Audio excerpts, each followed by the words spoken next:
I'll probably die in my bed one day, and I don't want my son to find me.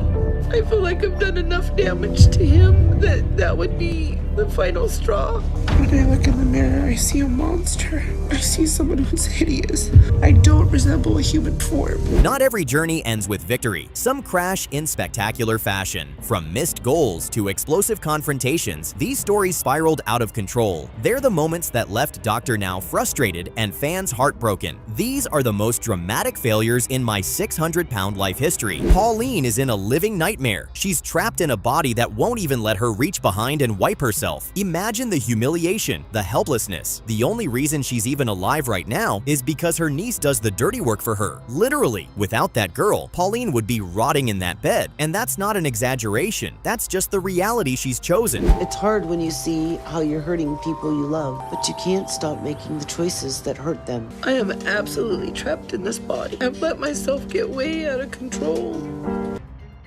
Just walking out the front door, something most people do without thinking, would be a miracle for Pauline. Not a small win, a miracle. That's how far gone she is. Her body's breaking down, her life is on pause, and yet she's still eating like nothing's wrong. It's like she can see the fire coming, but won't stop pouring gasoline. That's how deep this addiction runs. Control. And I feel like I'm dying every day. I can't even move without help. I can feed myself. She lays in that bed like it's a coffin she's still decorating. No movement, no purpose, just eating and sleeping in endless rotation. She knows it's killing her, knows it's disgusting, but it's the only thing that gives her comfort. That's how broken things are. But now she's clinging to the hope that Dr. Now will fix what she won't. Good luck with that. I do feel bad for Dylan, just because it seems like he hasn't had much of a life. Even with me, he's very closed off and doesn't really speak his mind very much. It's not a healthy relationship because it's not a mother-son relationship. Even on the drive to the hospital, a moment that should scream wake-up call. Pauline just can't stop shoving food into her mouth. Burgers, fries, whatever she can reach. Her excuse? There's nothing healthy on the road. Yeah, well, that doesn't explain eating like it's your last meal on Earth. This isn't hunger, it's sabotage. She's ruining her own chances before they even begin. This is a gamble because we've never met, and I have no idea if he'll help me or not. But we have to do it if I'm gonna lose the weight. He is my last hope. I am ready for this trip to be over. Do you want some beef jerky, baby? I want to eat some too. Dr. Now is done playing games. Pauline's son keeps enabling her, and Dr. Now doesn't sugarcoat it. He gives her a target weight straight up. Either hit it or forget surgery. And what's her response? More whining. If Dr. Now refuses to operate, what's she gonna do? Chase him down? Please. She can't even chase a remote. This is life or death, and she still doesn't get it. I'm going full force ahead, and I will do this. So today, I get to meet Dr. Now. Hopefully he will find me healthy enough that I could have surgery. She swears she's serious now, says she wants to live, says she's ready, but words don't matter, not anymore. If she wants to prove it, she's got to lose real weight in a matter of months. Not water weight, not excuses, actual effort. And while Pauline says she can do it, we've seen how this plays out. She talks big, but will she show up? So you already know the solution, you already know the answer, you already know the problem, but you have no control over it. Pauline doesn't see her own responsibility in her current situation. So the question is, if she even want to change right now. She doesn't. Surprise, surprise. Pauline can't get it together, and Dr. Now has had enough. He admits her into the hospital because clearly she's not going to lose anything unless someone forces her. That's what it's come to, locking her down so she doesn't eat herself to death. And you can tell, it's not the weight that's the real issue. It's the mind. It always is. Months. I've been really anxious to get approved. Okay. I really feel like I want to pass out already. It's gonna be bad having to walk to the scale. Finally, she drops 44 pounds in the hospital. Not bad. Dr. Now gives her the green light for surgery. She goes under the knife and everything goes smoothly. But when it's time to walk, time to rebuild her life, nothing. She won't do it. Surgery gave her a tool, not a solution. And Pauline, she wants the results, not the work. That's her downfall. To do this. I know that I can do this on my own, and there are times I feel like I'm being pushed a little too hard. It's pretty good. I haven't had chicken for a while. Dr. Now is fed up. He's done everything humanly possible, gave her tools, time, surgery, chances, and still, she won't move. She even argues with him like he owes her something. It's embarrassing. He sees it all the time. Patients who want change without effort. Pauline isn't special. She's just another person who thought the knife would save her without lifting a finger afterward. Pauline is used to be in control of everyone and her situation. Stay close, honey. She's not responding. Her attitude stinks. Dr. Now calls it out without blinking. At home, she's the same old Pauline. No walking, no effort, no improvement. It's crystal clear now. The only time she lost weight was when the hospital controlled every bite. Left to her own devices, she folds. This isn't transformation, it's babysitting, and it's exhausting for everyone around her. No matter how much we help, turning around her life is up to her.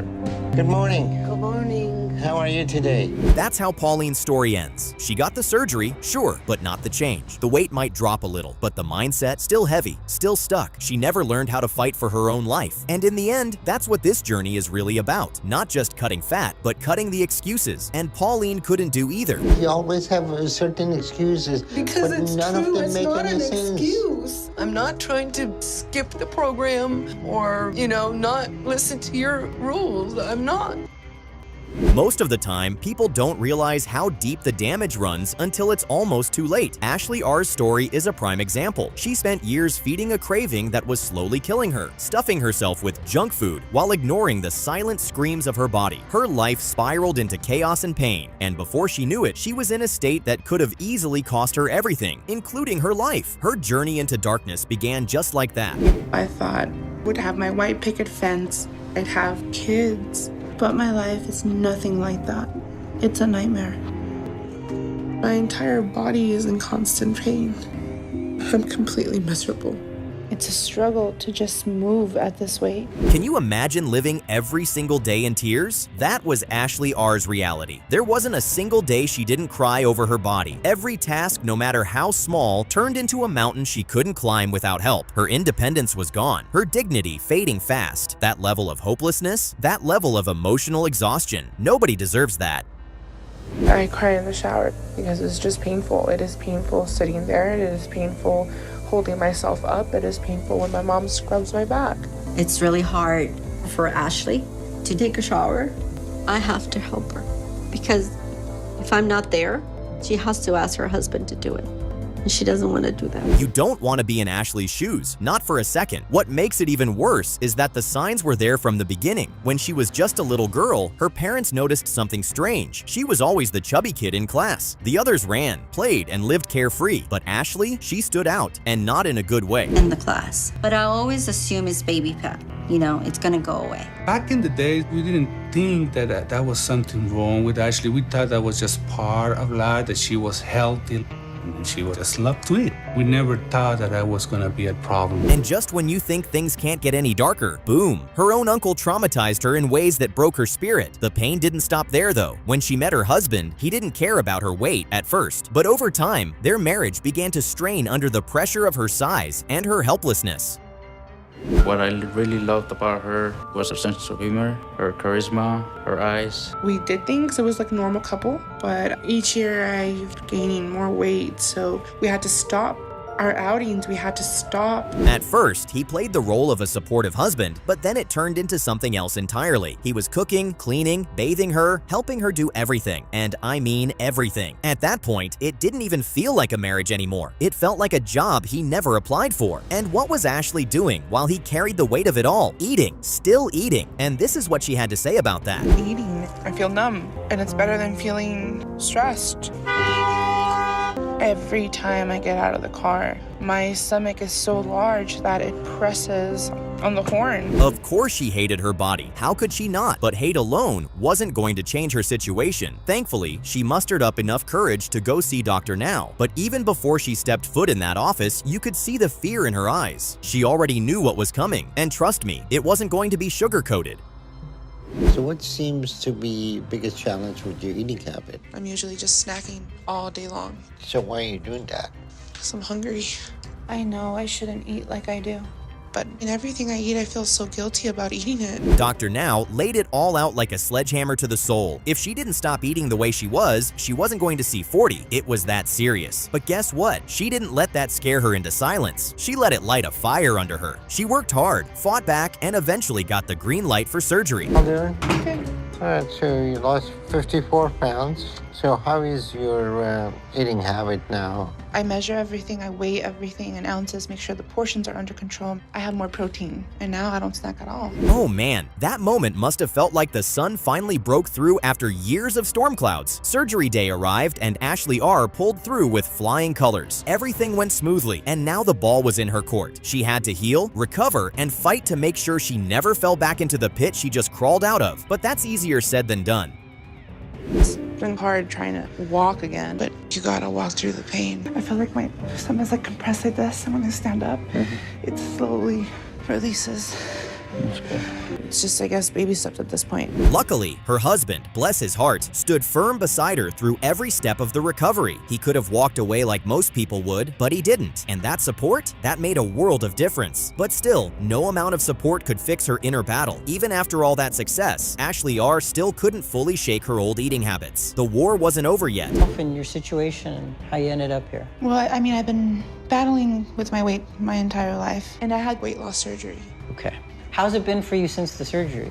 I feel like I'm disappointed in myself and my body and the way that I'm recovering, because before my surgery, I was exercising and I was so energetic. You can feel the dry sorrow in Angela's story. She barely speaks, but everything about her screams shame. Her body has gotten so big that it doesn't even move like a human body anymore. And the shame? It's just sitting there on her face like a mask. But even with all that pain, even when her body is begging her to stop, Angela still eats. Somehow, she always finds time for that. But now I'm mostly housebound because it's becoming harder to walk. My legs constantly hurt. So my daughter Desiree helps me. Desiree! Angela knows the food is killing her. She calls it poison. She admits it, but she still can't stop. She's still reaching for it. And the worst part? Her entire family is complicit. Her brothers, her child, her husband. They keep handing her the very thing she says is ruining her life. And then they all fight about it like they don't already know how this ends. What kind of love is this? Monster, something non-human. So I shower almost every day. Shower is exhausting. Washing in between my skin folds is hard. The trip to see Dr. Now hasn't even started, and it's already chaos. Arguments, stress, emotional outbursts. It's like Angela's life combusts at the mere idea of accountability. But somehow, through the fighting and the whining, they actually make it to Houston. Barely. You'd think just reaching the clinic would be a win, but with Angela, nothing's ever that easy. The war hasn't even begun, and everyone's already exhausted. I stayed with my parents because she was in school. I kind of shut down. I was depressed. I dealt with the food and I just kept gaining. Angela swears the weight will come off if she just starts moving more, but Dr. Now hits her with the truth bomb. Eating less is the only thing that matters. It's not about walking around your house, it's about not stuffing your face 24/7. And still, she doesn't get it. She's clinging to fantasy like it's a life raft. Delusion is Angela's favorite comfort food. Where I gotta go? No, it's your point of your attitude. You've had an attitude since we left home, and you can go back home and I have my brother come here. Believe that.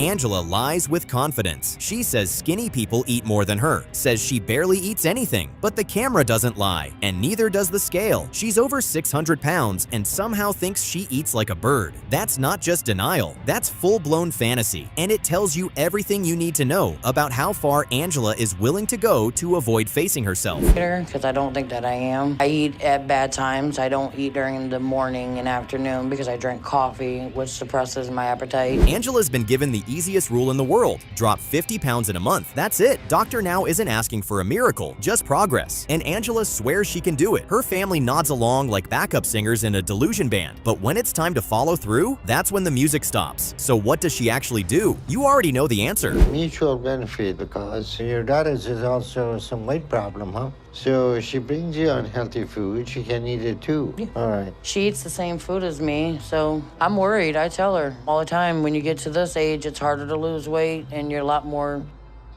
Dr. Now is fed up. Angela's been dodging the program, dodging the scale, dodging the truth. So now he makes it real simple. She'll weigh in at a local clinic in 2 months. That gives her time. But what does Angela do with time? She wastes it. She makes excuses. She hides. For someone who claims she wants to live, she spends an awful lot of time running from the one thing that could save her.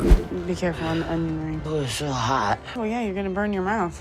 Hot. And he had me convinced that he was just a great guy. Angela is back and mad, but not at herself. No, she's mad at Dr. Now because he's not buying her performance. She's pissed off that he won't just rubber stamp her for surgery. So what does she do? She argues. She lashes out. She picks a fight with the one person trying to help her. Classic Angela, always ready to fight everyone except the real problem, her own habits. I'm ready to do this. I'm from the show me state, so you have to show me better than you can tell me anyways. I think it's gonna be a good new start for both of us in another chapter. Angela tries to come for Dr. Now. She questions his judgment, his approach, even his math, but Dr. Now doesn't blink. He claps right back, questions her ability to even count calories, let alone follow a diet. It's a full-on verbal beatdown, and in that moment, Angela learns something the hard way. Dr. Now isn't just tough, he's petty too, and he's not here to coddle anybody. Dr. Now gave me a bigger weight loss goal on my last call with him that he wanted me to hit, which I think was just punishment from him for missing my appointment. So now it's round 2. Another goal, another deadline, another chance to stop the cycle. But this is Angela we're talking about. Will she finally get serious? Or will she twist Dr. Now's words again and pretend she heard something else? Her track record speaks for itself, and let's be real. Expecting Angela to follow through is like expecting junk food to be healthy. It never ends well. Dr. Now, let him know what your weight was. Yeah. Okay. Hello. Hello. Angie, how you doing? I'm all right. All right, so, did you check your weight? She failed again, and now it's time to face the consequences. Angela walks into that clinic knowing she didn't do what was asked, but hoping, somehow, that Dr. Now might go easy on her. He doesn't, and why would he? She wasted everyone's time. You can see her shrinking in that chair, not from weight loss, but from shame. But even now, you know she's still not ready to change. Across and all the way down. That's enough to get your walker through. Okay. Great. It's perfect. Home. Dr. Now lets loose. No filter, no mercy. He calls out every lie, every excuse, every manipulation. And Angela, she's silent. Nothing to say, because deep down, she knows. This wasn't about metabolism, or mobility, or support systems. This was about her being one of the most stubborn, self-sabotaging patients he's ever had. And at this point, even she can't pretend otherwise. We've been in Houston for almost a month, and me and Justin are going to my next appointment with Dr. Now. And I'm looking forward to showing him I'm still doing well. And I've been staying on the diet, so I know I lost a lot. So his accusations towards me have been completely unfair. Gina's reality is revolting. There's no polite way to frame it. The stench coming off her body is so unbearable, her own family has to haul her to the bathroom like she's contaminated waste. That's the level she's sunk to. Completely dependent, completely degraded, and still completely unwilling to stop eating. Even as her skin rots under the crushing load of her own body, she's shoveling in more food. No shame, no limits. Just a relentless, compulsive drive to feed the addiction killing her from the inside out. Can't do it, and then I just get mad. If I don't make a change now, I'm scared it's gonna be too late. Now Gina claims she's ready for change, ready to drop the weight, ready for surgery. But anyone can say those words. You can sit in a car and cry about your future all you want. It doesn't mean you'll actually fight for it. Dr. Now isn't impressed by tears. He's not handing out surgery like consolation prizes. He wants evidence, measurable effort, real progress, not just watery eyes and dramatic declarations. If Gina's serious, she's going to have to prove it in pounds, not promises. But without running water, I have to use a bucket and a loofah sponge that has a stick to reach all the areas of my body that I need. But it's so hard, it's a lot for me to do, and it's really a painful experience, so I just can't do it for long. So when it gets too much for me, I just have to stop and go back to my chair. Gina swears this is it, her last lifeline before she drowns completely. But Dr. Now has heard it all before. Every patient swears it's the last chance. Almost all of them end up lying, to him and to themselves. Because the truth is, this This isn't about what you say when someone's watching. It's about what you do alone. When the cravings hit at midnight, will she stick to the plan, or will she end up back in bed, hiding snacks under her own folds of flesh? I honestly don't see how I'm going to be able to give this up, especially when moments like these when food is making all the difference. We only been on the road for a little over 4 hours. I told Beth we just have to stop for the night. I'm just hurting too much, and I just need to go give my body a break. Gina plays the part well at first, nods, smiles, says she's motivated, says she's ready to crush the diet. Dr. now gives her a fair target, 50 to 60 pounds in 2 months, totally achievable. But seasoned viewers know this routine. The yes doctor act fades the second the takeout menu comes out. For someone like Gina, the real collapse likely started before she even made it home from the clinic. Words are cheap, willpower, that's the rare currency. How much it hurts or how scary and hard this is, I have to make it to Houston. Me and Beth are finally in Houston. I push myself to go at least 4 to 5 hours a day so we can make it by today and in time for my appointment with Dr. Now. This is disappointing. It's 2 months later, and Gina didn't just miss the goal, she reversed it. She's gained weight. She had the blueprint for survival and used it to dig herself deeper. This isn't a simple slip-up. This is deliberate self-destruction. To gain at this stage, you have to work at it in all the wrong ways. Was it an immediate binge? A slow daily sabotage? Doesn't matter. The end result screams the same thing. She didn't even attempt to change.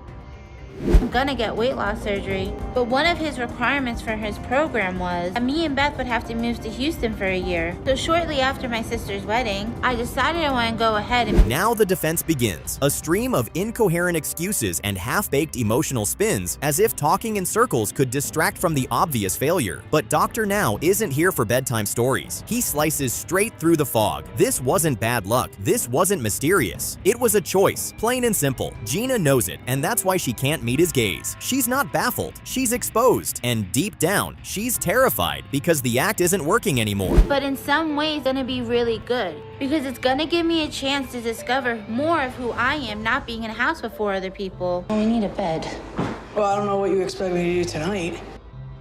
Gina starts nodding, trying to look like she's just had some deep soul-shaking epiphany, but Dr. Now's seen it all before. It's theater. Pretend you've learned your lesson. Get another shot, and she does. Another 2 months, another 50 pounds to lose, another escape hatch. But all the opportunity in the world means nothing if you're just going to choke on it. Until Gina proves she's willing to suffer for change, all she's doing is burning daylight. And the stress of everything, I worked really hard to lose weight. So I'm feeling good about the progress I should see today. The grand reveal, just 5 pounds. Imagine that. That's not transformation. That's a bad weekend water fluctuation. This wasn't a fight for her life. It was a lazy drift toward the grave. Dr. Now threw her a rope and she used it to lower herself slightly slower into oblivion. 5 pounds in months isn't grit. It's a mockery of the process. The message couldn't be clearer. Gina is just marking time until her body gives out. That was harder than I thought it would be, but I think it was good. And I'm ready to work on things like Lola wants us to do. Because I want to get healthy and lose the weight.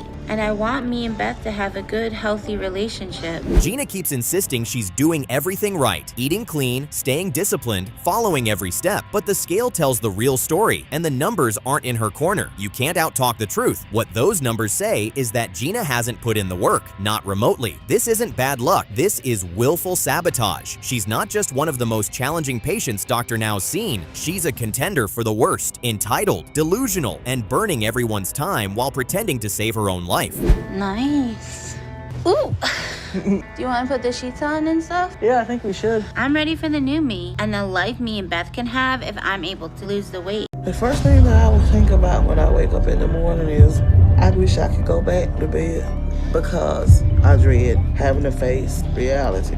The second I open my eyes, I'm just in so much pain, but I'm still just grateful to be alive.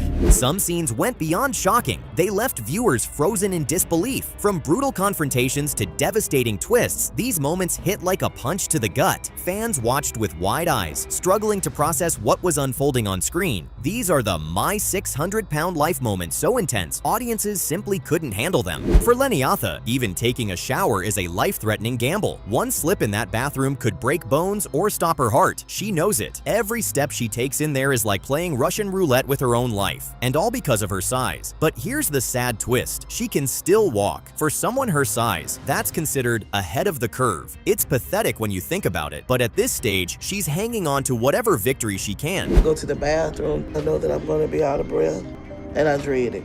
When I sit on the toilet, I have to brace myself and make sure I don't fall into the toilet, because being my size, you break toilet seats. Her toddler has no idea that mom's life hangs by a thread. If nothing changes, this child could lose her before even starting school. But that reality doesn't crush Leniotha's cravings. She still longs for the drive-thru, the sweet sauces, the golden fries, the heavy, salty meats. Fast food isn't just a treat for her, it's a lifeline, an emotional fix she can't seem to sever. She talks about change, but her habits speak louder. And right now, they're screaming the truth. Good morning. I'm the sole provider for her. She has asthma, and I have to give her breathing treatments throughout today. So we'll come in the living room and I'll sit on the couch. Everyone knows the enemy here. Food. She knows it. We know it. Dr. Now knows it. But it's also her comfort, her joy, her one dependable escape from reality. Now she's looking to Dr. Now like he's about to pull off a miracle. But he's no magician. He's a surgeon. The first step is the most basic, yet the most brutal, finding out her actual weight. And deep down, she already knows that number will be nothing short of devastating. It's like each day I'm one step closer to falling apart because of my weight and because eating is my happy place. Yes, can I get 3 griddles, add cheese, and then a hash brown? It's surprising to see her on her feet. Most people with her weight are trapped in bed, but Leniotha manages to walk into the clinic. She might think that's an accomplishment, but Dr. Now won't hand out gold stars for survival. Being able to move doesn't mean her body isn't failing on the inside. Her joints, her organs, her heart, they're all fighting a losing battle. The clock is ticking, and each step forward might be masking a much bigger step toward collapse. In Houston to see if he'll take me on as a patient. So I'm just praying I've lost a little weight since the last time I weighed, so that I might even be under 600. Does she truly grasp the size of the battle ahead? This isn't a diet, it's a war. She's facing off against biology, addiction, and years of emotional wounds. Yet she arrives with the same hopeful words Dr. Now has heard countless times. He's not here to offer feel-good speeches. He's here to confront reality. And reality says most patients in her position aren't ready for the grind. They convince themselves they are, but when it's time to fight, they crumble. Diabetes and high blood pressure and sleep apnea? Yes, sir. So your weight has gotten to a critical point with your health, and you want to change that. Yes, sir. Just like that, the conversation turns to surgery, as if it's a magic reset button. Dr. Now doesn't flinch. He's heard this narrative 1,000 times. Remove the fat, fix the problem. But it doesn't work like that. The hunger always returns, often stronger. If her mindset stays the same, she'll be right back here in no time. Surgery without change is just cosmetic. It won't save her. And right now, her habits are too dangerous to ignore. My 3-year-old daughter. Okay, so no enablers in the house? No, sir. Okay, so for breakfast, what do you eat? Most of the time, I'll stop at fast foods and get some breakfast, and then I'll go on into work. If she can't rein herself in today, why believe she'll do it after surgery? Dr. Now can already picture the future. Another patient returning heavier, sicker, and more hopeless. So he draws the line. Show genuine effort, lose the weight, prove you can commit. Until she takes herself seriously, surgery isn't even on the table. It's not a punishment. It's the reality check she needs. Either she starts now, or the conversation ends here.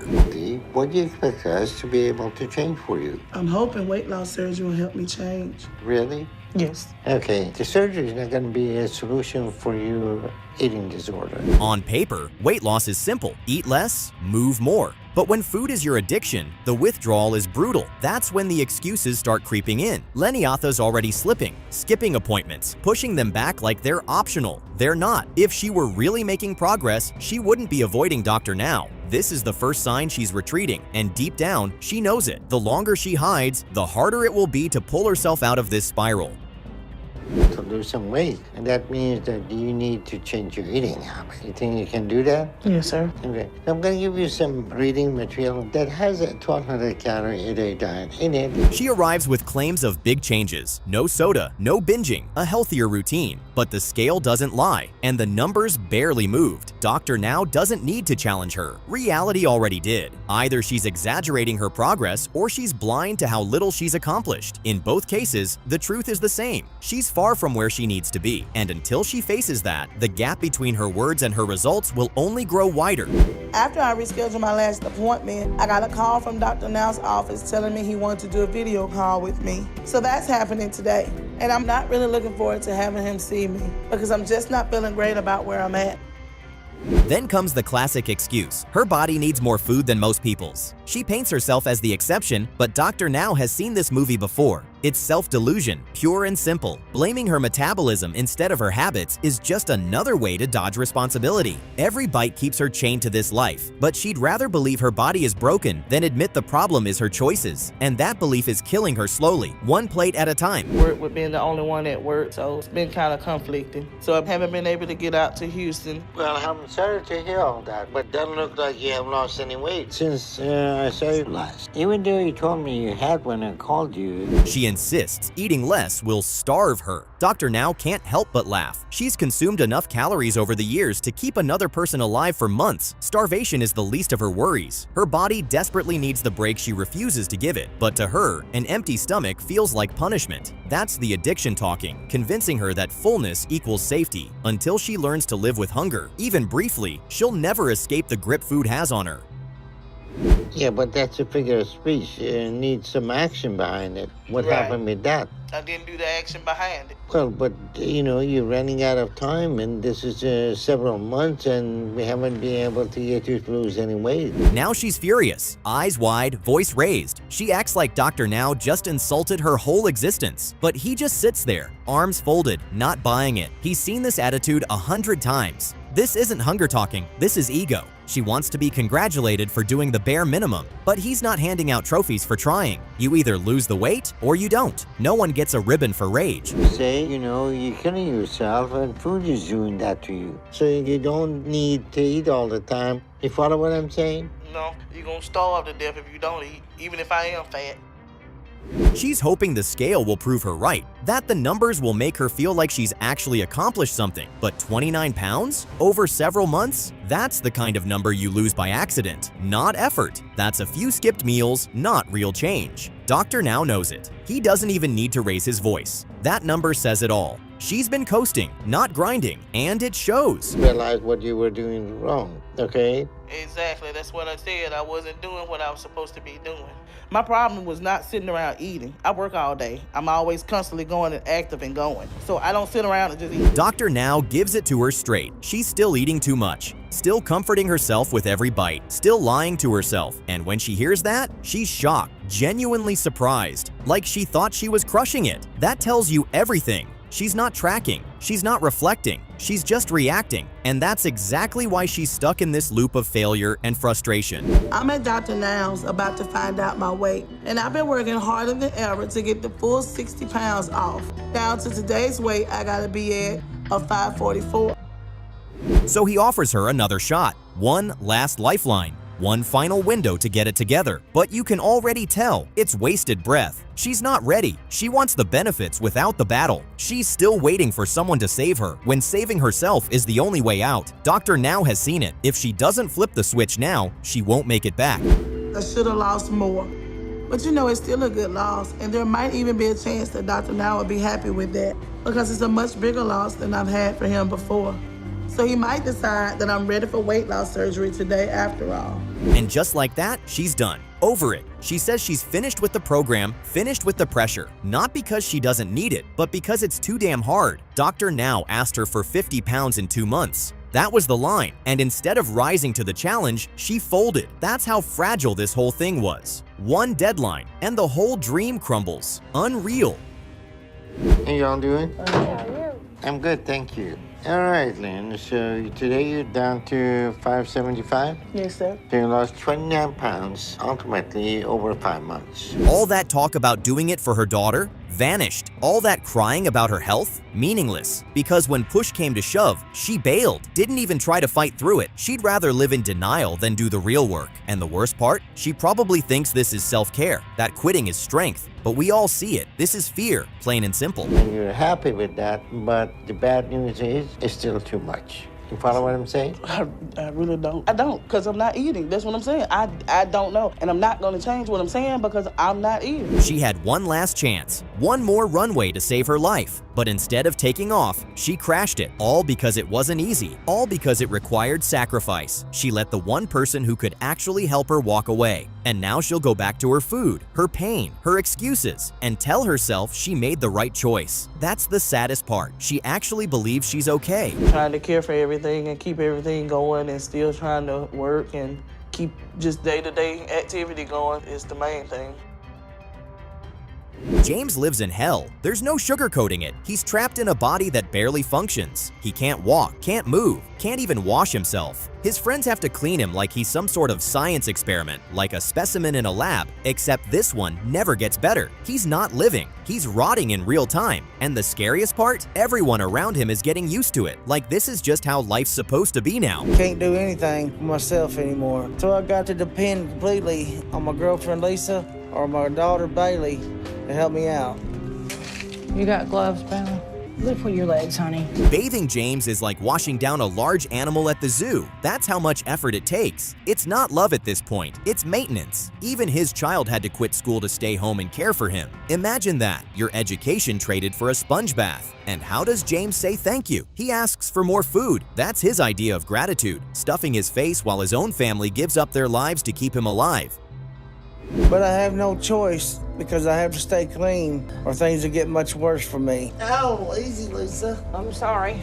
Because I have cellulitis draining out of both legs so bad that most people eat to live. James, he lives to eat. That's it. That's his entire reason for breathing. He doesn't just eat, he feasts. Big breakfast, bigger lunch, huge dinner, then snacks to fill in the cracks. He doesn't even pretend to pace himself. It's just constant feeding, like his body is a furnace that never cools down, and no one around him says no. They all just keep bringing the fuel. When I take that first bite, it's heaven. I just love it. Good breakfast. I can never get full. And as soon as I'm done, all I can think about is when I'm gonna be able to eat again. Even the people who bring him the food know it's killing him. You can see it on their faces. They're exhausted, angry, frustrated, but they still do it. They still walk that tray in like they're delivering a death sentence on a plate. They know it's too much. They know it's insane, but they're too scared to stop, too wrapped up in his drama to walk away. And James, he just opens his mouth. James knows the truth. It's a big burger. There you go. You take the paper off. Oh, yeah. Sorry. I don't mind giving care to James, but it's hard on me. He knows death is right there, waiting. You can hear it in his voice. You can see it in his eyes. He's not in denial, he's just surrendered. So he finally makes the call to Dr. Now, a video visit, one last shot at being saved. And what does Dr. Now see? A man clinging to life by a thread of sugar and grease, a man who needs a miracle, and fast. What I live for. And it makes me feel guilty because I know it frustrates Lisa when she has to keep feeding me and doing everything else for me. But it still doesn't stop me from eating. You done? Yep. Dr. Now doesn't waste time. He tells Lisa to stop enabling James. That's the first step. It's not rocket science. Just stop feeding him trash. That one move could have James out of bed in 6 months, but will she do it? Hard to say. She nods, but enabling is easier than fighting. Meanwhile, Dr. Now gives James his own mission. No more pity parties. Time to start earning that second chance. I will guess around $750. Okay, so have you been able to get out of the bed? No, I ain't been out of bed in over 2 years. So if you're bedbound, then who is your enabler? With a strict new diet, Dr. Now says James could lose 100 pounds in 2 months. That's the challenge. If James shows up in Houston under 600 pounds, he'll get his surgery. Simple math. But James has never been good at following instructions. Every time he's told no, he finds a way to say yes to food. This is his shot, maybe his last. The only question is, does he take it seriously? Yes, your dad is with our surgery. For that, you need to come to Texas, okay? Okay. You do look to be well over 600 pounds, and you probably are over 700. James says all the right things, says he's going to try, but talk is cheap when you're drowning in gravy. He eventually gets to Dr. Now in person, but by then, the damage may already be done. The question hanging in the air, did he actually change? Or is this just another performance? Because Dr. Now's face when he sees him, not encouraging. But this is James's last chance. If this doctor doesn't help him, I don't think that he'll be around very long. So I'm just scared. That trip to Houston is pure pain. James moans, cries, shifts around like he's being tortured, but Dr. Now is confused. If he had actually lost the weight like he was told, this shouldn't hurt so much. Something's off. And when James finally steps on the scale, the truth comes out. He didn't do the work, not even close. And now everyone has to face the fallout. No, pick him up! Ow! Give me that one. God damn, get in there! Oh man, I'm hurting so bad. Hug yourself, we're coming out. They keep letting my legs go.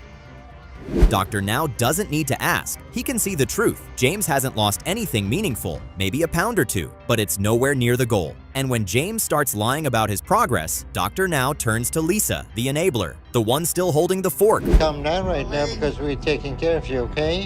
And how are you doing? Terrible pain. I can't hardly move. I'm hurting so bad. Okay. Let's move to that bed over there. Lisa swears she can't stop feeding him. She says he makes her life hell when she refuses. But really? What's he gonna do? He's bedridden. He can't chase her. He can't hurt her. But she keeps giving in. Because it's easier to keep the peace than watch him scream. That's not compassion. That's cowardice dressed up as love. Just looking at him, you can tell that he's in pretty bad state. His cellulitis is out of control, and he doesn't look to have lost any weight in the past 4 months.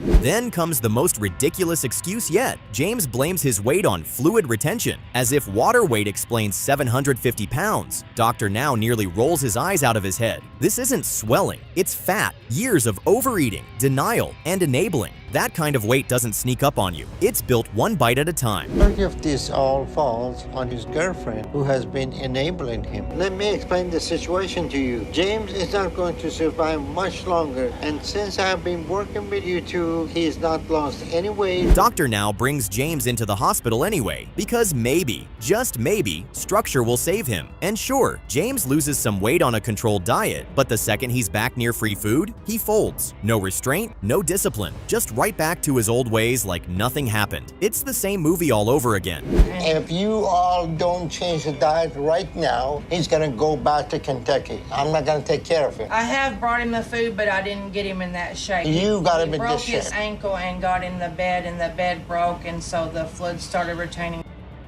In the end, James never gets his surgery, never even gets close. And it's not because he wasn't given a chance, it's because he blew every single one. His story isn't just tragic, it's infuriating, a living example of how deep self-destruction can go. He didn't just ruin his life, he dragged everyone around him down too. A cautionary tale wrapped in cheeseburgers and excuses. With the 1,200 calorie a day diet. So I'm going to start you an 800 calorie a day diet immediately so you can start to get used to it. Okay. There'll be no sugary food, no pizza. Pain has taken almost everything from Juan. His body, his mobility, his freedom. And when there's nowhere left to run, he does what he always does. He turns to God and then to food. As a pastor, he can't just lie in bed all day like some of the others we've seen. He has responsibilities, people looking to him for strength. But how can he give strength when he can't even walk a few steps without feeling like his body's breaking in half? Life today is a living hell. Being a very independent person that I was, the mobility issues that I have today are nothing that I ever expected when I was younger. This morning tells you everything you need to know. He doesn't open the Bible first, he opens the fridge. That's where he finds peace now, in the comfort of greasy food and sugary drinks. And deep down, even he knows that's not what faith looks like. But when the pain's that deep and the pressure's that constant, food feels like the only thing that won't judge him, won't demand anything from him, just instant relief, bite after bite. The most part, I can manage to take a shower every morning on my own. It's just an uncomfortable pain. the pain. It can get to be unbearable. Juan loves to eat. That's not just a habit, it's practically a ritual. The way some people start their day with prayer or coffee, Juan starts his with something deep fried. But now he knows he's crossed the line. That's why he's going to see Dr. Now. The first step? Facing the scale. And that's no small task when the numbers don't just reflect weight, they reflect every single bad decision you've been trying to forget. Person he is, no, he went everything. And if I tried to cut back, he said, no, Ma. How many eggs, Juan? Just cook it all. Cook it all? And just like that, reality hits him hard. He gets on the scale, and there's no hiding anymore. No robe wide enough to cover the truth. That number doesn't just expose his size, it exposes how far gone things are. It's no longer about being big, it's about being on the edge of collapse. He can pray, he can preach, but that scale, it preaches back, and it doesn't sugarcoat anything. The things I hate about myself, but it's the only thing I've ever had in my life that has helped me deal with the things that have happened to me. Because no matter how bad everything else gets, Dr. Now keeps it real as always. He tells Juan what he tells everyone else. If you want to lose weight, you need to eat less. Simple in theory, but for someone like Juan, that's a war. And now Dr. Now lays down the challenge. Lose 50 pounds in 2 months or surgery's off the table. That's the price of entry. No sermons, no shortcuts, just discipline. It's now or never. Please go to room 5. yeah, it's been that way for a while now. That's why I really need Dr. Now's help. My only concern is the instructions are clear, no second meanings, no spiritual metaphors. Dr. Now needs results. He doesn't care how good your intentions are or how well you explain yourself, he wants to see commitment. And this isn't about proving something to Dr. Now. This is about proving something to yourself. Juan has spent years preaching strength, but now we get to see what happens when it's his own willpower on the line. Tell you that your body is your temple? Yeah, he did, and it's my issue, it's my struggle. I feel terrible, I've let him down in those regards. Juan talked a big game when he walked into that clinic, told Dr. Now he was ready, promised to do whatever it took. But the scale tells a very different story. He didn't hit the goal, not even close. And you can't sweet talk your way out of a weigh-in. You can feel the disappointment. Dr. Now's not yelling, but you know he's holding back because he's seen this exact kind of failure way too many times. I'm at Dr. Now's to see where my progress is at. Before I was 627. And the doctor told me to lose 70 pounds in 2 months. So if I did that, I'll be 557 or less. Your weight today is 618. And the sad part? Juan actually owns up to it. He admits he didn't follow the plan. No blaming the diet, no whining about stress, just an honest admission that he didn't do what he was supposed to do. That kind of honesty gets him one last shot. Dr. Now gives him another chance. But let's be real, it's not generosity at this point, it's desperation, because everyone knows time is running out fast. I don't know. I thought I was following the diet and doing everything I was supposed to be doing, but I guess I didn't. I made changes, eliminating the carbs and the sugar, but I guess I didn't do enough. 4 months. That's how long Juan has had to make real progress. And what does he have to show for it? 26 pounds. That's nothing, less than 7 pounds a month. At that rate, he'll reach his goal sometime next year, if he makes it that far. Dr. Now is tired. You can see it. Tired of people begging for change and doing the bare minimum to get there. It's frustrating. It's pathetic. You can step on the scale whenever you're ready. So if I did that, I'll be down to 548 today. And I really hope I did that. Your weight today is 601. Oh, wow. Dr. Now is being calm, but it's the kind of calm that comes right before someone explodes. Juan has had 3 weigh-ins and still nothing impressive. So Dr. Now, maybe against his better judgment, gives him 2 more months. That's it. No more grace, no more waiting. Juan's on thin ice. And unless he pulls it together, this is the end of the line. In between the meal. I'm not snacking at all between the meals. So you cut the snacking off at the meal? Yes, sir. Okay. Well, that's good. So at this point, I want you to cut back. Yes, you sir. think you can do that? Yes, sir. And just like before, Juan walks in with a half-decent number. He's lost 50 pounds, but it's taken him 7 months to get there. That's barely over a pound a week. For most people, that's fine. But for someone at his size, in a program where the clock is always ticking, that's just not enough. Dr. Now isn't impressed, and honestly, neither are we. Surgery on top of this other change I'm doing would be a really valuable tool. I just know it. I was down to 601 2 months ago, and I need to have dropped another 70 pounds. Juan has been talking about change for months now, saying the right things, making the right noises, but Dr. Now's not hearing it anymore. He's tired of speeches, tired of next time I'll do better. He gives Juan one final shot, not because Juan's earned it, but because this might be the only way to get through to him. If this last chance doesn't wake him up, nothing will. I was 50 pounds up to this point. But it's taken you 7 months to do that, so that's not great. I know, but I've been trying. You working with therapy, is that helping? And finally, it happens. Juan stops talking and starts doing. He locks in. He fights back. The weight starts falling off. The numbers finally move the way they're supposed to. It took too long, sure, but at least he got there. And for the first time in the whole journey, he's not just surviving, he's pushing forward. He's finally ready for surgery. And maybe, just maybe, ready to live again. I'll be right there at 500 pounds. Your weight today is 505. Yes. Woo. Hallelujah. That's what's up. Finally a decent result. This is the first time I feel justified. I dread waking up in this body every morning. My body hurts, and the stuff I have to go through just to have a normal day is painful on every level.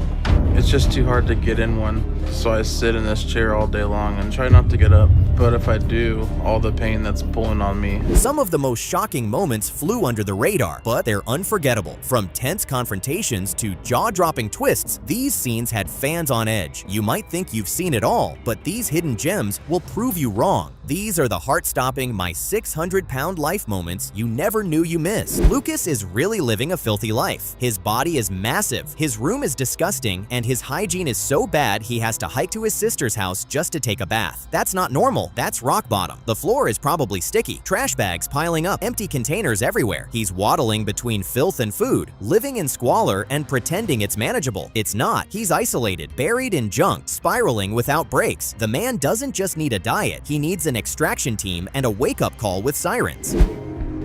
At the size that I'm at now, I can still get around, but it's difficult. I feel pain in all parts of my body, and I'm exhausted all the time.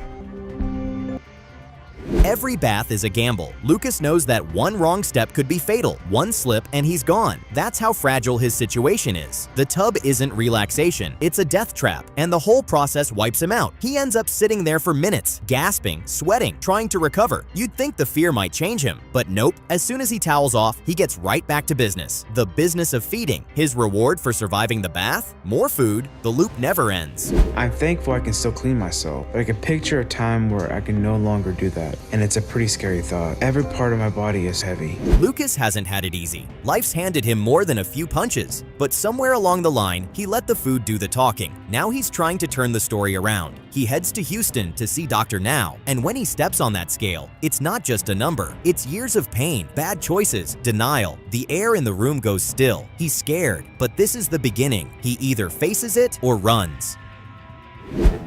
I was born at Conner Regional.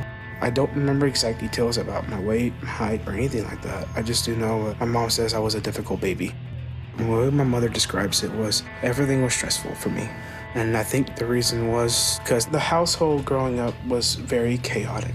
I have 6 brothers and sisters, but I'm the only one with a combination of parents that I have. It's not the worst number Dr. Now has ever seen. He's seen bigger, but that's not the point. It's never about the number alone. It's about what you're doing about it. Lucas has a long road ahead, and that number, it's not just a measurement, it's a sentence that only he can shorten. Will he rise up and fight, or stay buried under his own weight and lies? You can step up on the scale. I'm hoping that I haven't gained any weight, that I'm still somewhere in the mid-500s, and that I'm not worse off than I've been thinking this whole time. Your weight is 619. The second Lucas starts talking, Dr. Now already knows. Excuse incoming. Lucas blames it on depression, says it's the reason he eats so much. But Dr. Now sees right through that story. Depression may be real, but using it as a crutch? That's another kind of sickness. Lucas acts like he's helpless, but who's lifting the fork? Who's placing the order? It's not the sadness, it's the choices. And Dr. Now isn't falling for emotional camouflage. It's mostly... Are you working? No, sir. I can't work. How long you haven't been working? It's been over a year year now. Before that, what kind of job you were doing? I was a pizza delivery driver.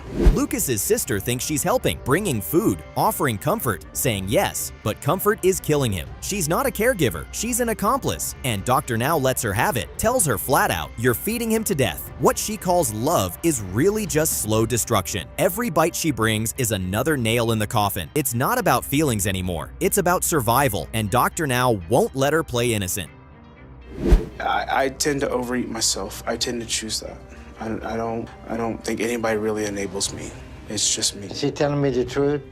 Yes, mostly yes. Now it's time to work. No more soft talk. No more trying. Dr. Now lays it down. 30 pounds in 2 months. Do that, and maybe there's a chance. Lucas says he's ready, says he wants his life back. But how many people have said that, only to go home and fall right back into the fridge? This is the test. No drama, no support animals. Just him, his will, and the scale.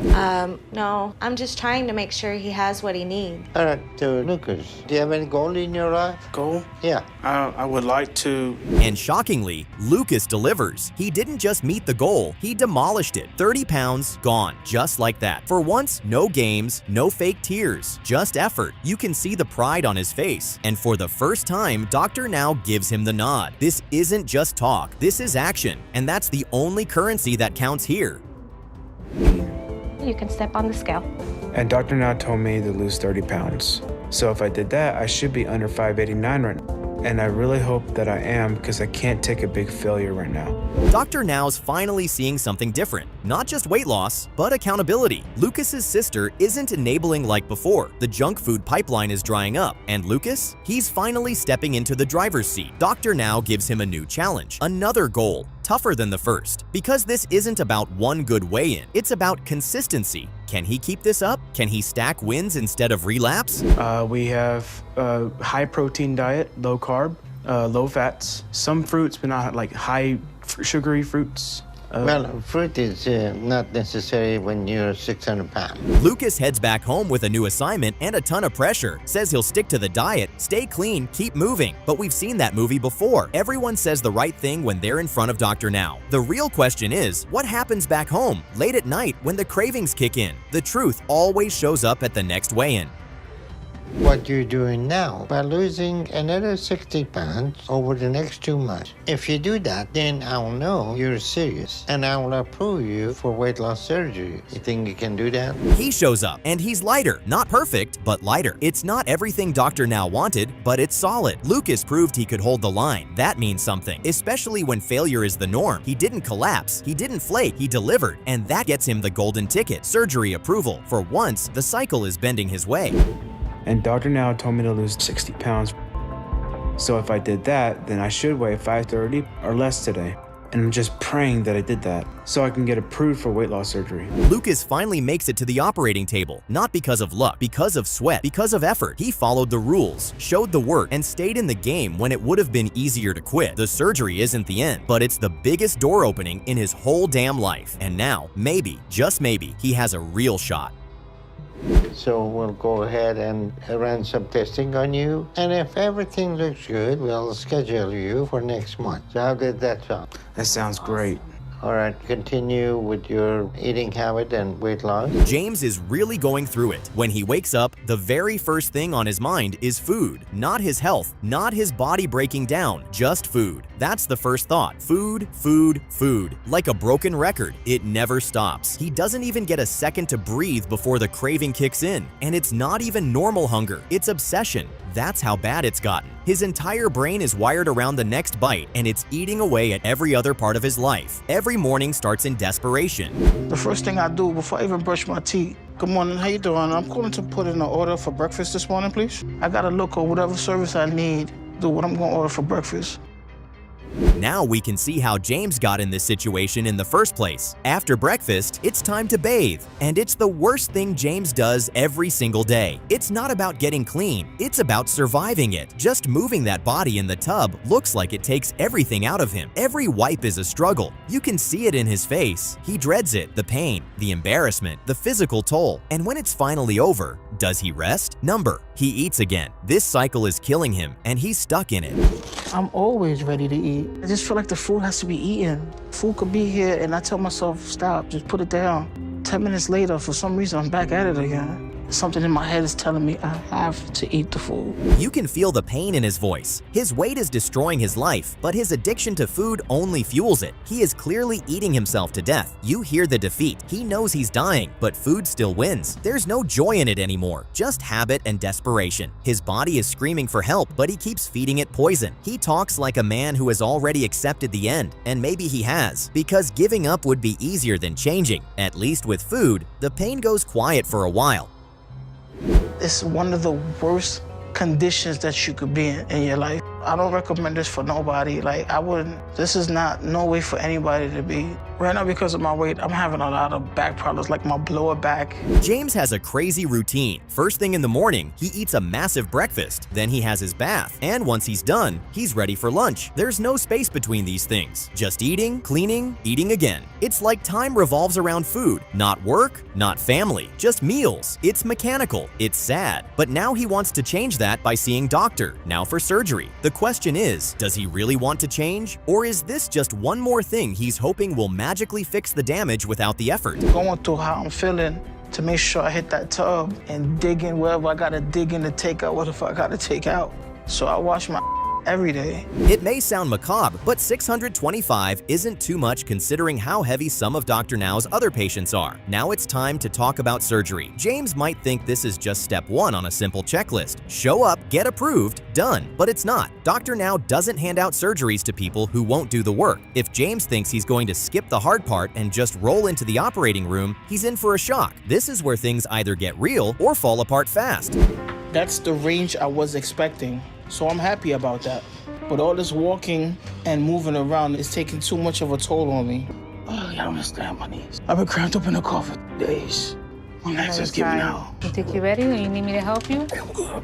We're gonna go to room 5. Dr. Now is correct, of course. If his weight is the reason for his depression and then he eats to fix that depression, all he does is just make the depression worse. It's the perfect trap. The more he eats, the worse he feels. The worse he feels, the more he eats. Dr. Now spells it out for him plain. But will James listen? Will he finally face the real problem? Or just keep numbing himself with food until there's nothing left to save? Well, I can't argue with that, so tell me about your eating habit. Oh, it's not good. I'm eating outside foods. I'm not able to cook for myself because my cooking is not that good. So I'm constantly buying food outside. Dr. Now gives James the first task: lose 50 pounds in 2 months on a 1,200 calorie plan. That's it, first step. And what does James do? He doesn't even make it to the next appointment. Couldn't be bothered to show up. When people start missing weigh-ins, it's not hard to guess why. It's almost always the same story. No progress, no effort, just excuses. And James is starting to sound like a man who's already given up before he even started. And I make you lose weight, that's not gonna happen. Right.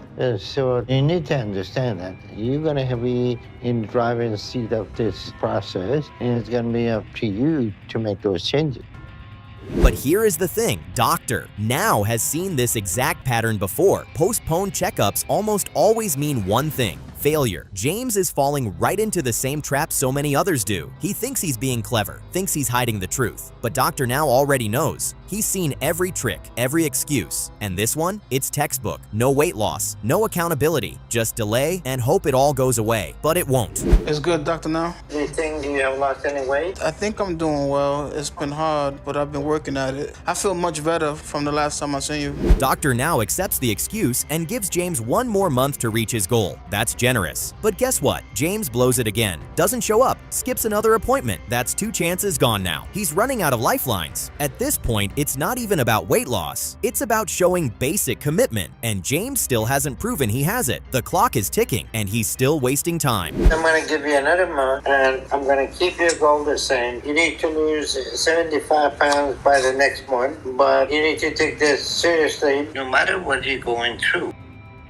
Another day, another excuse, and Dr. Now, he's done. Tired of hearing the same story, but still, he gives James one final shot. Just one. Come to Houston, get weighed, no excuses. And James finally shows up. It's ridiculous how low the bar is now, but that's where we are. Praising a man for doing the bare minimum after months of dodging, but at least he's here. Let's see what damage he's done, or undone. This time is still really tough for me. I'm just trying to take it day by day. I got other obligations right now to deal with my family. And that's gotta be like my main focus right now. Well, James might feel good about that, but Dr. Now won't be celebrating. 28 pounds in 5 months? That's not a win. That's coasting. That's crawling toward the finish line when you were supposed to be sprinting. James is barely doing the work, just enough to not get dropped. But that's not enough to save his life. Not even close. He's playing with fire, and time is running out. And if I made that, I'm gonna be under 550 today. We're gonna go to room number 5. That's progress at least. I thought it'd be more, but I made it to the 500, so I feel good about that.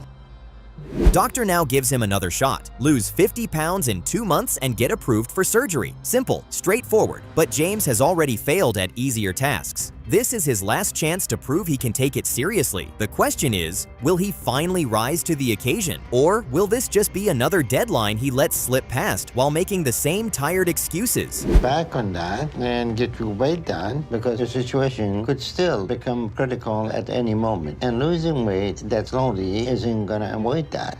That means that the time is the essence for you. It took a while and a lot of stumbles, but James finally gets approved for surgery. Dr. Now signs off. That should be the big win. But let's be honest, James barely made it. He dragged himself through this process, missing appointments, falling short, testing everyone's patience. It wasn't determination, it was luck, timing, and just enough progress to squeak through. Now the real work begins. And if James thinks surgery is the end of his struggle, he's in for a rude awakening.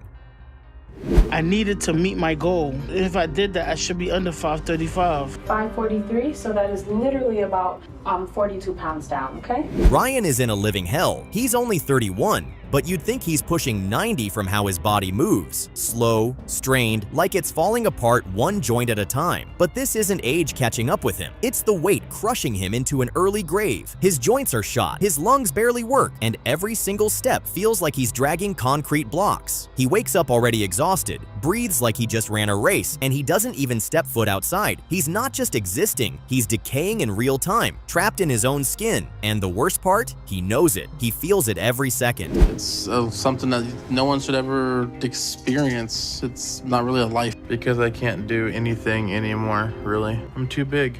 I haven't slept in a real bed in probably 8 years. Ryan can't even walk through his own front doorway without turning sideways, holding his breath, and praying he fits through. That's how wide he's gotten. Just making it to the bathroom feels like a full-on marathon. Every wipe, every motion, every breath is a struggle. And bathing? That's a luxury he gave up a long time ago. He doesn't even attempt it anymore. Just imagine your body being so big, so unmanageable, that basic hygiene becomes optional. That's not just unhealthy, it's a prison sentence. And yet, Ryan's still living this way every single day, like it's normal. I can't even fit in normal doorways anymore. If I have to turn sideways to go through the bathroom door, once I make it to the bathroom, it can't take too long. I'll get too tired. And by the time I finish... He hasn't had a real bath in years, not one. At best, he rinses off with a cloth, wipes down whatever parts of his body he can reach, and pretends it's enough. He's not living like a person. He's surviving like an inmate in solitary confinement. But the most shocking part? The root of this spiral isn't even food. It's soda, gallons upon gallons of it. That's his fix. That's his comfort. Big plastic tubs of sugar water that he sips like it's medicine. He's drowning in it, slowly but surely. And deep down, he knows it's killing him. He knows something has to give. But can he really quit the one thing he loves most? Because I can't stand long enough in the bathroom. Basically, all I can do is wipe down as best as I can.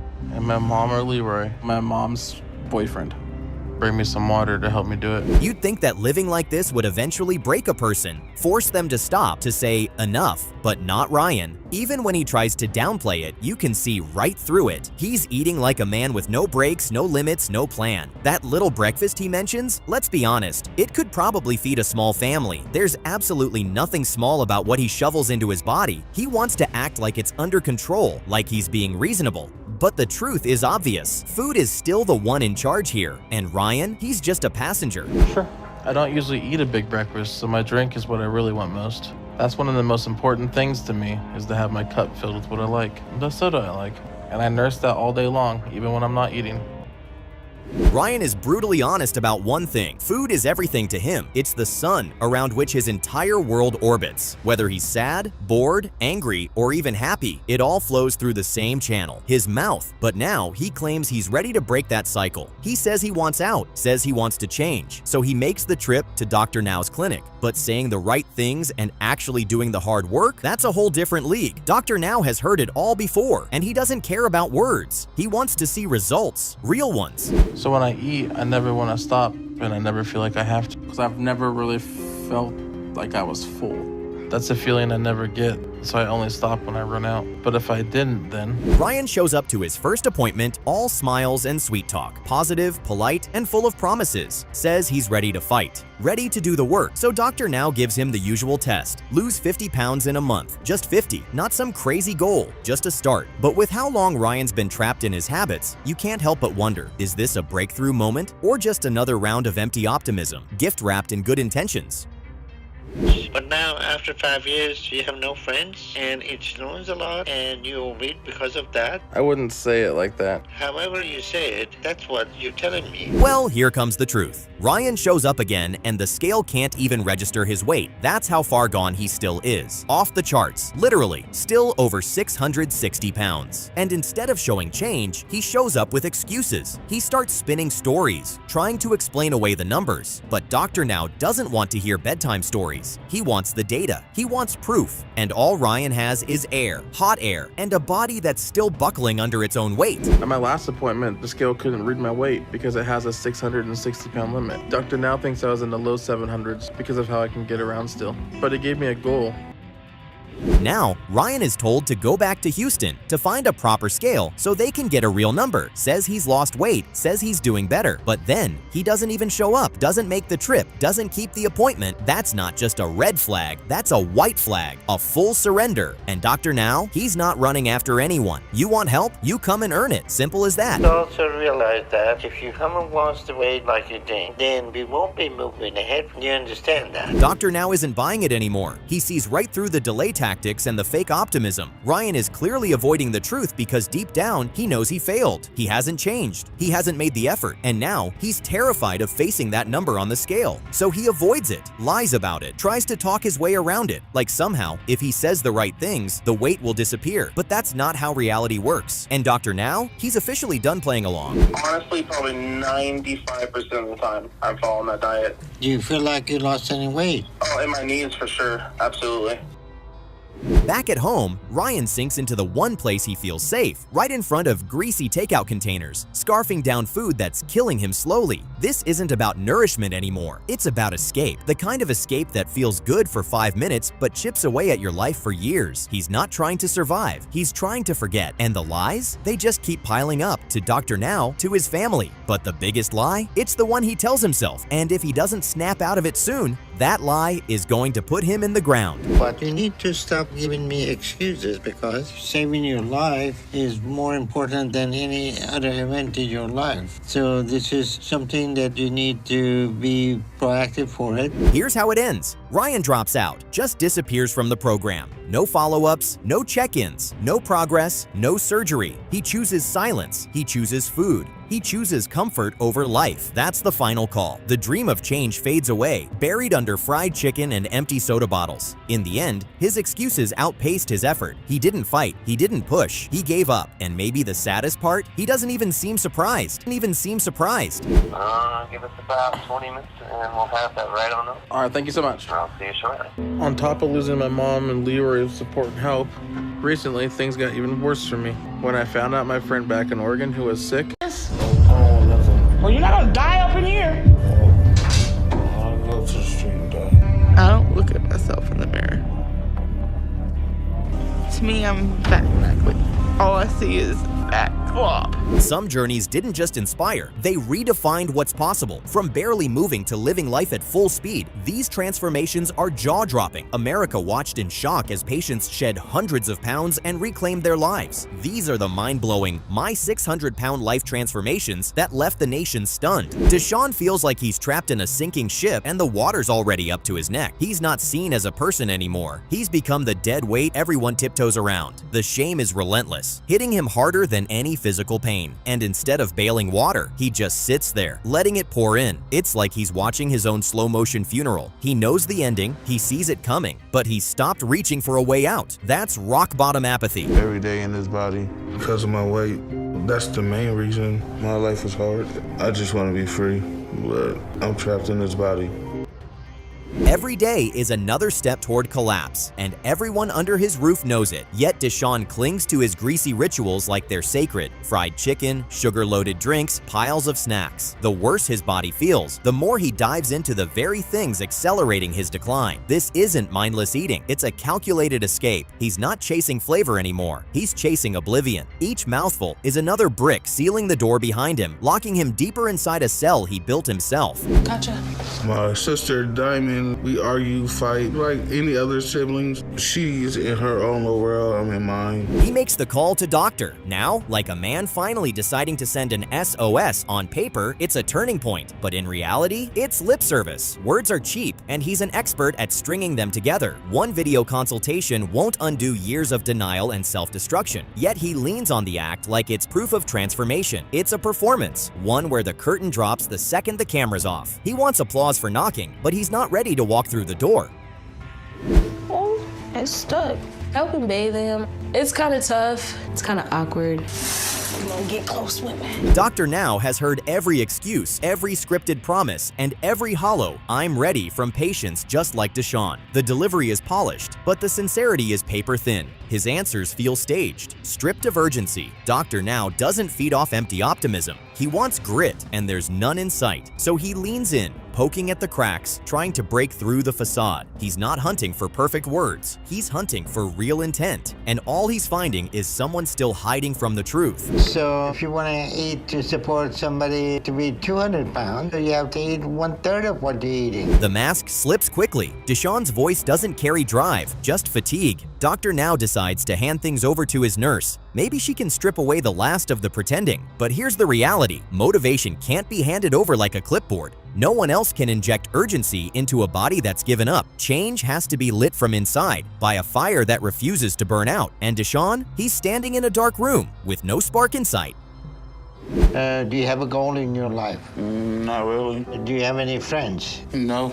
Does anybody come and visit you? No, just family. And do you want to go anywhere in the world? The nurse checks in, and it's deja vu. Same habits, same lies, same self-preserving half-truths. He's convinced that saying "I'm trying" will be enough to stop people from asking harder questions. But the numbers on the scale are screaming louder than his excuses. His body is telling the truth his mouth won't. His mother's eyes confirm it. They're heavy with worry and exhaustion. She's watching him drown, and instead of swimming, he's tightening the anchor rope himself. It's the ultimate act of self-betrayal. What we have with Deshawn is looking like it will be a difficult one because he clearly lacks a lot of motivation. He has a nurse taking care of him, and it seemed like a free place to stay.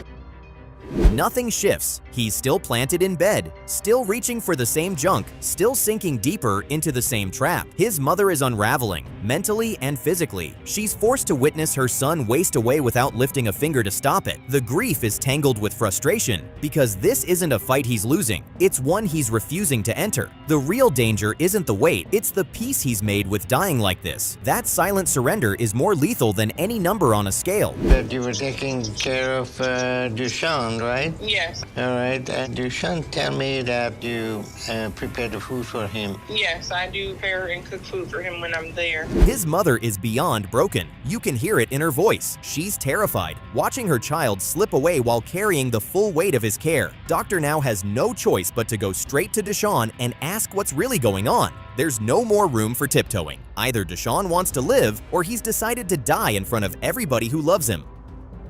He has not done anything but use the restroom, eat, and lay down. He just claims he sits up more, but he just sits and dwells in his own sorrows. The truth is right there in his face. Deshawn doesn't care, not even a little. His expression says it all. He's not angry, not scared, not emotional, just blank. That's not peace, that's apathy. And it's more terrifying than rage. Because when someone gives up like this, they're not even reachable. His mom knows it, Dr. Now sees it, everyone watching knows it. Deshawn has checked out. It's been a while since I talked to you and says you only did PT for 2 times, and you never follow up to confirm time with therapy. So what is the issue? Eventually, Deshawn just blurts it out. He doesn't want to do this. Not the program, not the diet, not the work. He was never in it to begin with. He says it plain, and it hits like a slap. He's not just failing, he's choosing to fail. And everyone else who's been holding on to hope, they're now stuck watching him let go of it. I'm just being truthful with you, and if he won't, I will. He goes only to the bathroom and back to bed. He doesn't walk. He said he's been moving his legs around in the bed, but... Doctor now tries to push back one last time, and Deshawn hits him with the biggest lie of all. Other than that, I don't really eat. Really? That's his story? That 700 pounds just landed on him out of nowhere? It's a joke. He throws tantrums, manipulates his family, and keeps them in his cycle. That's not just self-destruction, it's tactical dependence. To exercise. I don't care no more. Okay, well, I'm done with it. That's all I care. I don't care. Because I spoke for you, you have an attitude? No. This is what it looks like when your whole support system turns into your trap. Deshawn has people at his beck and call, and instead of rising, he sinks deeper. They feed him, bathe him, wipe his tears, and it's only made him worse. So Doctor now does the only thing left to do, walk away, because sometimes helping means letting go. Because everything come out, everybody's mouth is into me like I'm not trying. Sean, you got yourself in this predicament. Care. And everybody's trying to offer you the help that they can.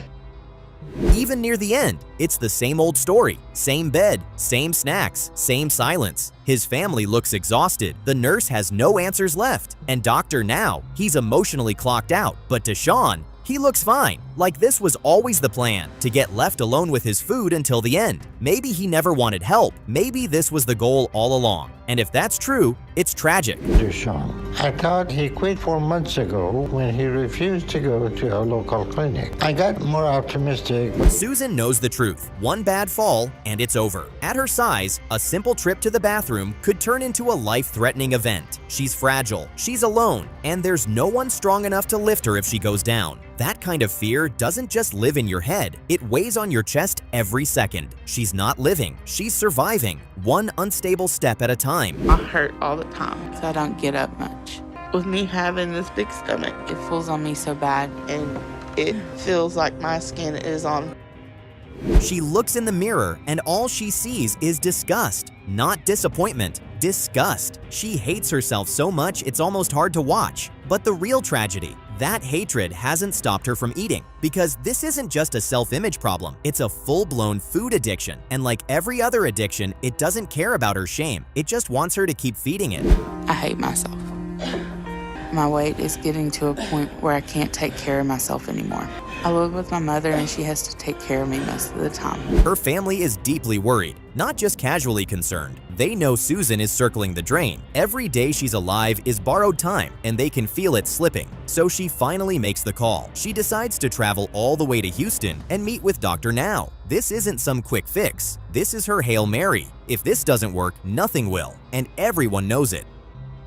2 burgers, and then a spicy chicken sandwich, a regular fry. It's been over 20 years, and she has just been angry. The number on the scale is brutal. It's not just high, it's terrifying. Susan's carrying enough weight to put her life in danger every time she lays down. Her organs are under attack, her joints are crumbling, and the worst part is, she already knows all this. But hearing Dr. Now say it out loud, that makes it real. That makes it urgent. I have no idea what I weigh. Farmer?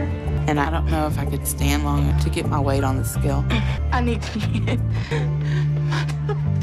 Dr. Now doesn't sugarcoat anything. He tells Susan what he tells every patient. Before he'll even consider surgery, she has to prove she can lose weight on her own. And not just a little, he wants something dramatic. Something that shows she's ready to change for real. Susan nods, but her family knows. It's going to be one of the hardest things she's ever done. You got some infection. All right, we got a lot of work to do to get you well. Right now, I'm concerned that the surge's too much for her body to handle. So Susan goes back home. She's got a plan. She's got instructions. But now comes the real test. Can she actually stick to it? And will her family support her? Or just fall back into their usual enabling roles? Because if they keep bringing her the same food that got her here, this whole thing's already over. Attitude is as important as hers. You have to think differently. I'll be there for her because you're not. No, don't do that, honey. Stop. And then, boom, against all odds, she does it. She loses over 150 pounds. That's not just a success, that's a miracle in Dr. Now's world. Most patients struggle to lose 10, maybe 20 pounds, but Susan pushed past every excuse, every craving, every breakdown, and now she's got the kind of result that leaves everyone stunned, even Dr. Now. I've dreamed of getting this help. I'm so excited this is happening. This means I have a chance at having a normal life, and I can't wait. This level of weight loss doesn't just happen. It takes suffering, willpower, and a complete mindset shift. Susan proved she could do it. She silenced the doubts and proved that she's not just another patient wasting Dr. Now's time. She earned her surgery, and in this program, that's everything. Because if you can't fight for it before the operation, you're never going to win after it. Right now, I know this is my last hope to become normal. Patients this size are very difficult to put to sleep because these people have difficulty breathing. Instead of joy, Syreeta goes to bed each night afraid she won't wake up. That's not paranoia, that's her reality. Her body is a ticking bomb, and every hour could be her last. She lives with her husband and stepson now, but what if they stop helping her? What if they decide she's too much? She has no plan B. That fear eats at her, and instead of losing weight, she eats more to calm the fear that food is fueling. I don't sleep well at night at all. I'm a night owl. I'm up constantly all night. I'm scared to sleep, if I could be honest. I'm scared that I'm not gonna wake up. Washing her own feet is now an Olympic-level challenge. That's how far things have gone. Syreeta never thought she'd live like this, needing help for the most basic human tasks. But does that stop her from grabbing the first snack she sees every morning? Not even close. Food still rules everything. It's the first thing she thinks of when she opens her eyes, even before she gets out of bed, if she even can. That's how deep this addiction runs. It's depressing because I have a lot of stomach, and then with having short arms and trying to reach behind a big old body, and it's challenging, very challenging. There's a whole kitchen setup just feet from her bed, not across the room, not in the hallway, right next to her, because getting up is too much effort. That tells you everything. Food isn't just a comfort anymore. It's a drug she needs on tap. And the only thing standing between her and more calories is arm's reach. She says she wants to change, and maybe she does. But right now, this setup says otherwise. Because it hurts to go up and down. And so I tried not to depend on my family so much, just because sometimes... Dr. Now doesn't sugarcoat it. He tells her what no one else will. She's the one bullying her husband, not the other way around. He's not enabling her. She's steamrolling him. And now she's got 60 pounds to lose in 2 months. That's the deal. No excuses, no tears, just weight off or no surgery. She nods, says she's ready. But is she really? Because every patient says they're ready until the first craving hits. Mechanism for it. I'm hungry. You ready for breakfast? I am. What you need me to get? I want to do bacon, egg, and cheese sandwiches. So Syreeta steps on the scale, and guess what? She lost weight, not just a little, enough to make Dr. Now consider approving her. For once, someone actually did what they said they would. It's rare, and it proves that when she stops making excuses and does the damn work, results show up. But there's a catch. She has to lose 25 more pounds before surgery is guaranteed. Will she buckle under the pressure or keep going? To get along with him. I'm gonna just have a look on him. Syreeta? There we go. Oh, my goodness. Go ahead, let's go. Now Syreeta is shifting blame again. This time it's her mobility. She says she can't move enough to lose the weight, but Dr. Now isn't buying it. He's been in this game too long. He knows the truth before she opens her mouth, and he cuts straight through it. Her problem isn't her body, it's her plate. It's not movement holding her back. It's how many calories she's inhaling. Will she accept that or keep hiding behind weak excuses? But still not changing any of your habits. So why haven't you made any changes to that cycle? It's so hard sometimes. It's a challenge for me sometimes. Dr. Now said 60 pounds. You know how much she lost? 12. Not even close, not even half. And she acts like she's done something impressive, like she deserves applause. But Dr. Now is stone-faced, because being back in the fives means nothing when your life is still on the line. This wasn't a suggestion, it was a requirement, and she missed the mark badly. That smile on her face, that's denial talking, not victory. I step on the scale. You're gonna go to room 5. Okay, all right. That's a step in the right direction. I know it's not as much as he said, but that's a win for me to be back in. Dr. Now doesn't need charts to prove the danger. Just look at her. At this age and size, she's a walking miracle, or barely walking. More like it. The fact that she's still alive is nothing short of insane. Her heart's under pressure. Her joints are crumbling. Her organs are exhausted. Every single day at this size is borrowed time. And Dr. Now knows it, so he lays it all out. Change now, or this ends ugly. All right, so it's been 2 months. I expected that you're gonna lose at least 60 pounds, but in return, you have only lost 12 pounds, which is a 6 pound a month, which is not very much.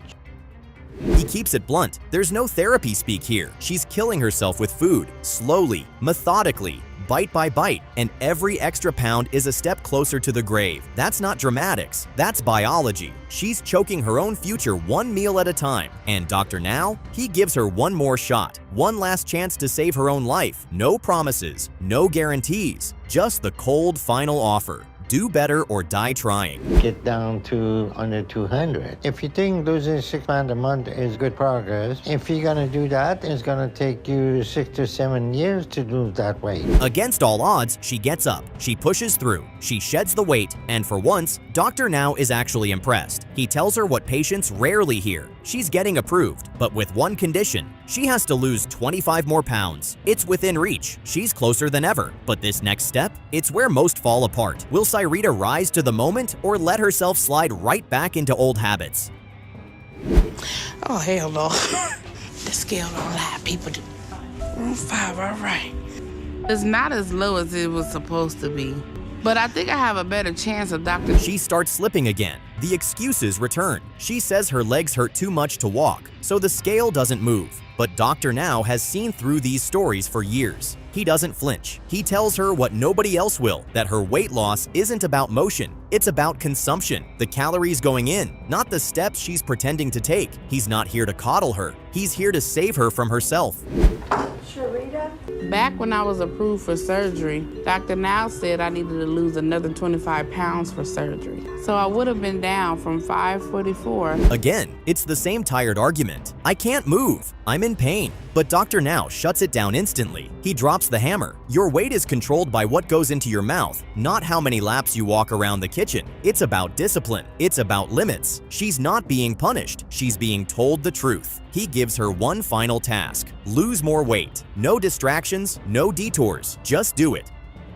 Pull again this time. You're right about that. This is 4 months later, you could have lost another 200 pounds. This is it, the moment that decides everything. Dr. Now gives her a final window to make things right. If she loses the weight, surgery's on the table. If she doesn't, it's over. And the worst part, she's capable. She's already proven that. But instead of pushing harder, she stalls. She lets the moment slip through her hands. This could have been the beginning of a new life. Instead, it's just another almost. Hold on. Your activity has very little to do with your weight. Well, that's what you said. Okay, and let's back up a little bit. The episode ends, not with a success story, but with a conditional promise. Dr. Now is still willing to operate if she gets back on track. But she never quite does. She could have had the surgery by now. She could have changed her whole future, but she didn't follow through. So this is where we leave her, still stuck in the same body, still waiting for change, still hoping without doing. It's a quiet ending, a disappointing one.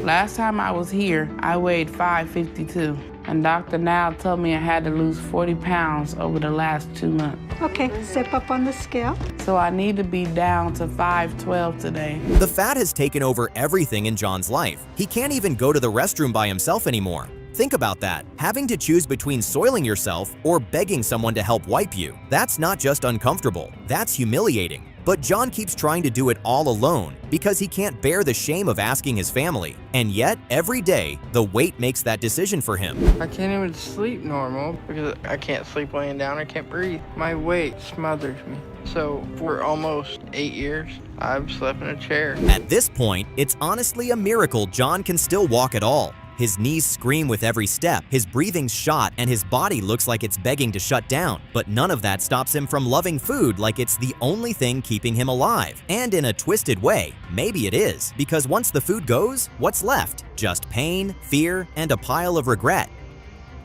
How much I have to struggle, and the way I live now embarrasses me. because I can only go very short distances on my own. But I really don't want them to see that. The food is slowly dragging John into an early grave, and he knows it, but it still tastes good. And in that moment, the craving always wins. That's the cruel part. How do you choose between a slow, miserable death or a fast, miserable withdrawal? Either way, it hurts. And just when you think the story couldn't get heavier, enter Lonnie, John's brother, dealing with the same hellish addiction.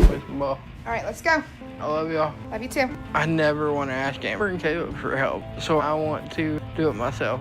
But I can't do much. Lonnie is barely any smaller than John, and now their mother's facing something unthinkable. The very real possibility that she might lose both of her sons to obesity. 2 boys, same disease, same death sentence staring them down. And yet, even with that hanging over them, Lonnie still finds comfort in food. It's like they're all stuck in a loop they can't break until someone forces them to.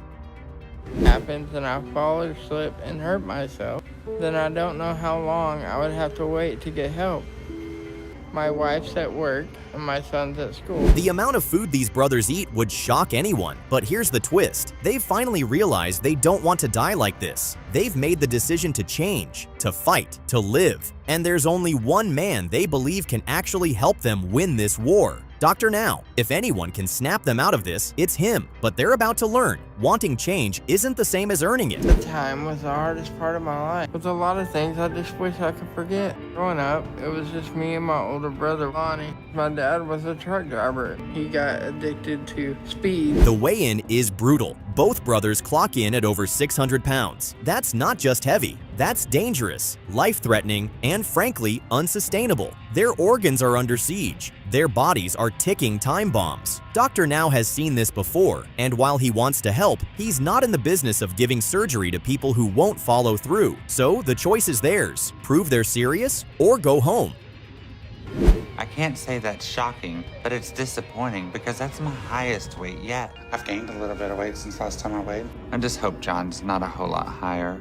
He's always been the bigger one. Dr. Now lays it out clearly. Follow the diet, lose the weight, get the surgery. Sounds simple, right? But for these two, that means unlearning decades of habits, breaking emotional ties with food, and dealing with pain they've been stuffing down with every bite. The plan is easy on paper. Living it? That's where things usually fall apart. Dr. Now gives them one last bit of advice before they head out. Have you tried to change your eating habit or do anything to get your overeating under control? I've tried before to, do it. Nothing has worked so far? There are no questions, no confusion. The instructions are clear, so by logic, losing the weight should be straightforward. But anyone who's been down this road knows better. Willpower isn't just about knowledge. It's about surviving the cravings, the emotions, and the lies you tell yourself when nobody's watching. Now it's time to see if John and Lonnie can actually deliver, or if they're just another pair of talkers. Wife and your brother are going to be burying you soon. If you don't change things now, okay? And you won't be too far behind him, Lonnie, if you keep going like this, okay? And surprisingly, they deliver.